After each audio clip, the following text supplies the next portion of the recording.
Sekarang kita bersama ini tentunya bertanya, kenapa kita harus berzikir?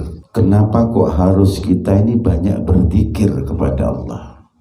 Memang Al-Quran kita tahu ada di sana perintah udkurullaha dzikron katsiro. Berzikirlah kalian kepada Allah dengan zikir yang banyak. Artinya zikir yang banyak ini menentukan kualitas rohani kita. Kalau berbicara zikir, tidak lepas zikir itu ada 3 tempat yang utama. Pertama zikir lisan, yang kedua zikir hati, yang ketiga zikir perbuatan, zikir fisik secara menyeluruh. Zikir ini maknanya secara makna adalah ingat, dzakara yadzkuru dzikron, kata santri. Artinya mengingat Allah. Kalau secara definisi adalah bagaimana kita mengingat Allah secara lisan dan juga secara getaran hati dan juga dengan gerakan badan. Tujuannya takarrub kepada Allah, untuk mendekatkan kepada Allah sesuai dengan ajaran Islam. Artinya berzikir juga ada aturannya. Tidak moro-moro berzikir berdiri tegak, hadap ke barat, langkah tegap, lari-lari, loncat-loncat, lalu nyebut, tidak.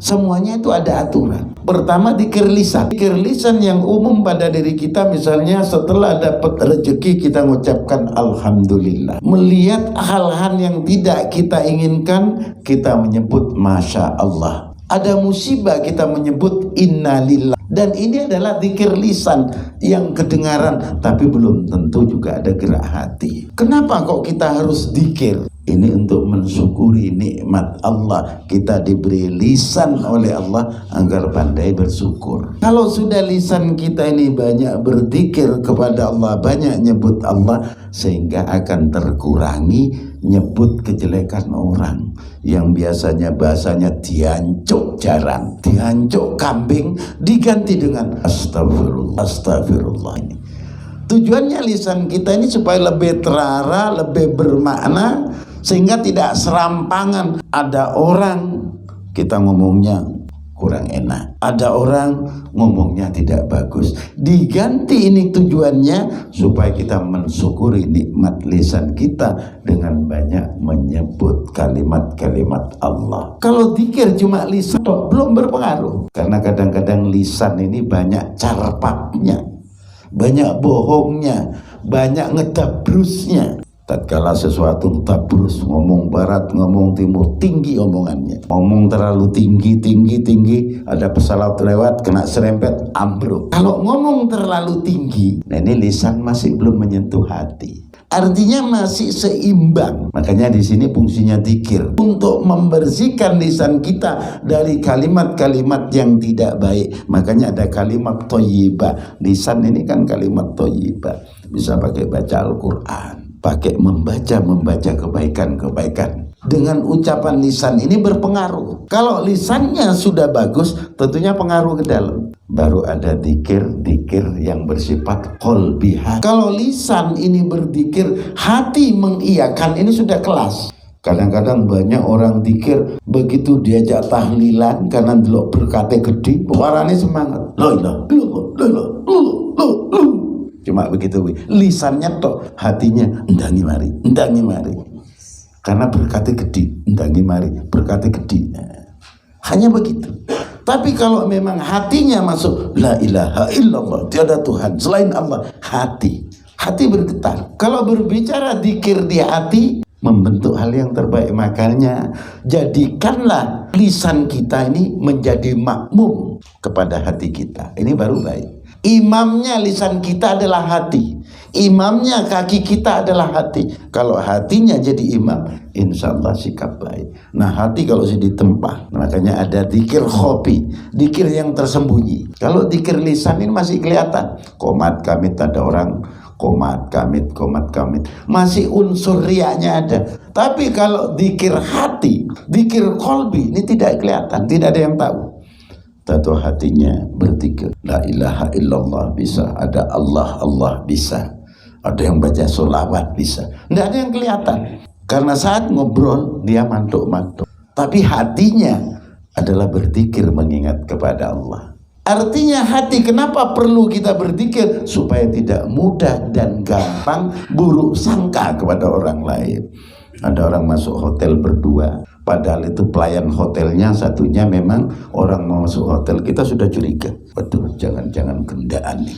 Karena hati kotor, tentunya praduga ini seenaknya. Ada orang lewat, aduh selingkuh, aduh, pokoknya aduh. Makanya hati supaya bersih, ia banyak menyebut kalimat Allah.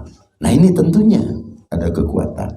Kemudian zikir yang terakhir, yang ketiga adalah zikir dengan gerakan badan.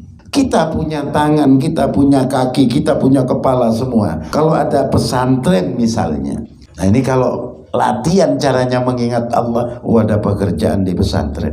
Tinggalkan kegiatan lain, tangan kita berzikir, kita ingatkan kepada Allah, tangan kita ngangkut bata atau kayu supaya apa? Demi tegaknya Islam. Ini zikirnya tangan. Angkat batu. Oh saya tidak sempat, tidak punya waktu karena saya di pelabuhan. Masukkan tangan ke kantong kita, kasihkan ke panitia. Ini saya nyumbang.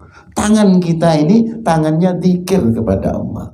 Kalau urusan cari duit, 24 jam manusia cari duit, tidak akan pernah selesai, tapi dibatasi oleh umur. Manusia ini sampai hari kiamat tetap mencari duit.